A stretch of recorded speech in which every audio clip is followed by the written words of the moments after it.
Hello, YouTube. I figured I'd pass some information on. This is my very first video clip, and it has to deal with a trout magnet bobber that I turned into a sliding bobber. And you'll be seeing my finger because for some reason, unless my phone sees my finger, it doesn't want to be clear on the video shots. So I started with a easy stop thread through bobber stopper with a stopper ball bead, a trout magnet bobber, another stopper bead, a swivel. That's 4-pound test. Trying to keep this as light as possible. With a number, I think it's a number 1 swivel. And I think you can get zeros, but I haven't found any yet. So this is about the smallest and lightest you can get in a swivel. 2-pound leader. Don't ask me to pronounce the name of the clear through line. You'll laugh at me. And that goes down to a silver trout magnet jig head, which I found over a period of time they do twist your lines. So that's why I prefer to use a swivel with a trout magnet jig head, because they will wrap up your line. If you get a good cast and wind it back in, if you hold it up, it'll do the spin dance for you. So I just went ahead and said I'm using this, especially when you have a lead and these lines are a lot harder, unforgiving to your regular fishing lines. So to start with this, I went with a trout magnet bobber.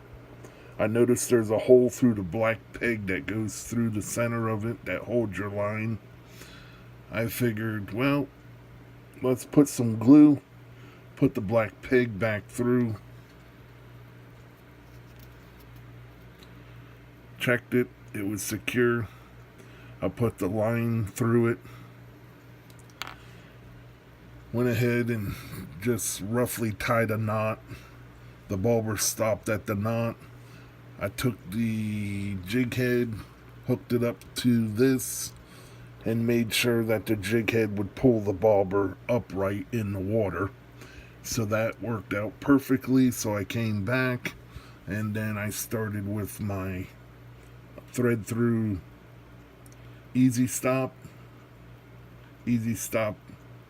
bead, the bobber, another bead which will slide over the knot, rest against the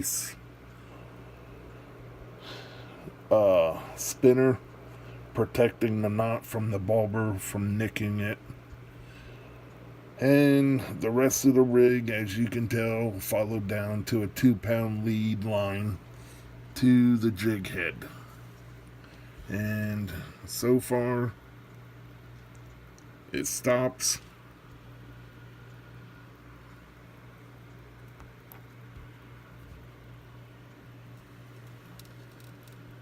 And when you're ready to cast,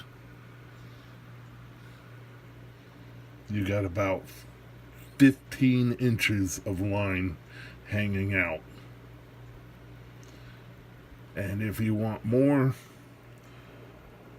you just measure out your stopper to the length or the depth you want to go, set it, and then cast. And every time you do, it's about 15 inches of line is hanging out there for you to cast.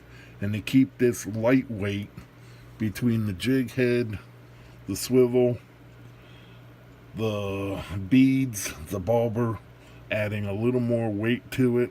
It's not much, but at least it does. I should be getting even a little further casting than what I would get with a regular jig head from Trout Master or Trout Magnet. I thank you for watching my video. If you like it, push like. If you don't and want to make fun of me, go ahead. The comments are down below. It's my first video. Thank you for watching. Have a nice day.